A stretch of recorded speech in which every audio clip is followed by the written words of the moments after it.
ಹೊಸ ಬೆಳಕನ್ನ. ಅಣ್ಣ, ಒಂದು ಸೂಕ್ಷ್ಮವಾದ ಪ್ರಶ್ನೆ.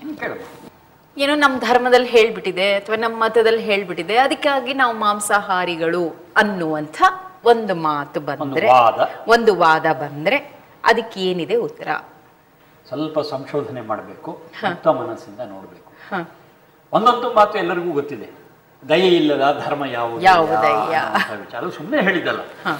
ಸಾಕಷ್ಟು ಇವತ್ತು ಏನು ಮತಗಳಿವೆ ಅಥವಾ ಧರ್ಮ ಅಂತ ಕರೆಸ್ಕೊಂಡಿರೋದಿವೆ, ಅವಳನ್ನೆಲ್ಲ ಅಧ್ಯಯನ ಮಾಡನೆ ಈ ಅನುಭವದ ಮಾತು ಬಂದಿರ್ತಕ್ಕಂಥದ್ದು.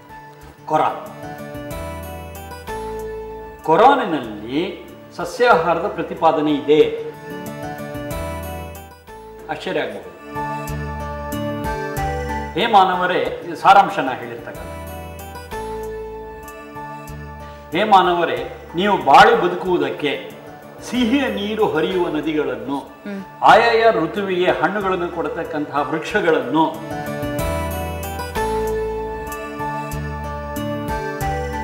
ಮತ್ತು ಹಸುವಿನಲ್ಲಿ ಅಮೃತ ಸಮಾನವಾಗಿರ್ತಕ್ಕಂತಹ ಹಾಲನ್ನು ಕೂಡ ಕೊಟ್ಟಿದ್ದೇನೆ. ನನ್ನ ಕಲ್ಪನೆ ಅಲ್ಲ. ಹಾಗೇನೆ ನಾವು ಬೈಬಲ್ಗೆ ಬಂತು ಅಂತಂದ್ರೆ, ಯಾಕೆ ಇದನ್ನು ಹೇಳ್ತಾ ಇದ್ದೇನೆ, ಪ್ರಧಾನವಾಗಿರ್ತಕ್ಕಂತಹ ಮತಧರ್ಮಗಳು ಇವು ಅಂತೇಳಿ ಪ್ರಸಿದ್ಧವಾಗಿವೆ. ಹಾಗಾಗಿ ಅದರದ್ದು ಒಂದು ಕೊಟ್ಬಿಟ್ರೆ ಮಿಕ್ಕಿದೆಲ್ಲ ಕೊಟ್ಟ ಹಾಗಾಗುತ್ತೆ ಅಂತ. ಬೈಬಲ್ನಲ್ಲೂ ಕೂಡ ಸಸ್ಯಾಹಾರದ ವಿಚಾರವನ್ನು ಹೇಳ್ತಾರೆ. ಗ್ರೈನ್ಸ್ ಅಂತ ಕರೀತಾರೆ, ಮತ್ತೆ ಬೇರೆ ಕಾಳು ಕಡ್ಡಿಗಳು ಅಂತಿವೆ. ಇವೆಲ್ಲವನ್ನೂ ಕೂಡ ನಿಮ್ಮ ಉಳಿಯುವಿಕೆಗೋಸ್ಕರವಾಗಿ, ನಿಮ್ಮ ಬಾಳುವಿಕೆಗೋಸ್ಕರವಾಗಿ ಕೊಡಲಾಗಿದೆ. ಅಷ್ಟೇ ಅಲ್ಲ, ಈ ಬೈಬಲ್ನಲ್ಲಿ ಇನ್ನೊಂದು ಕಡೆ ನಾವು ನೋಡಿದ್ರೆ ಎಂಥ ಅದ್ಭುತವಾದ ಚಿಂತನೆ ಇದೆ ಅಂತಂದ್ರೆ, ಪ್ಯಾರಡೈಸ್ ಅಂತ ಕರೀತಾರೆ. ನಾವು ಸ್ವರ್ಗ ಆ ಥರದ ಒಂದು ಕಲ್ಪನೆ, ಪ್ಯಾರಡೈಸ್ ಅಂತ. ಸ್ವರ್ಗ ಅಂತಂದ್ರೆ ಏನು, ಪ್ಯಾರಡೈಸ್ ಅಂತಂದ್ರೆ ಏನೊಂದು ವಿವರಣೆ ಕೊಡುವಾಗ ಎಂಥ ಅದ್ಭುತವಾದ ಮಾತು ಹೇಳ್ತಾರೆ ಅಂತಂದ್ರೆ, ಇಲ್ಲಿ ಹಸು ಮತ್ತು ಸಿಂಹಗಳು ಒಟ್ಟಿಗೆ ಜೀವಿಸುತ್ತವೆ. ಮನುಷ್ಯರು ಬಿಡ್ಬಿಡು, ಹಸು ಮತ್ತು ಸಿಂಹ ಸ್ವಾಭಾವಿಕ ವೈರಿಗಳು, ಮಾಂಸಾಹಾರಿ ಇರತಕ್ಕಂಥ ಯಾವಿದೆ ಅಂತಹ ಸಿಂಹ ಮತ್ತು ಹಸು ಒಟ್ಟಿಗೆ ಇರುತ್ತವೆ. ಮಕ್ಕಳು ವಿಷಮಯವಾಗಿರ್ತಕ್ಕಂಥ ಹಾವುಗಳ ಜೊತೆ ಸ್ವಚ್ಛಂದವಾಗಿ ಆಟ ಆಡ್ತಾರೆ.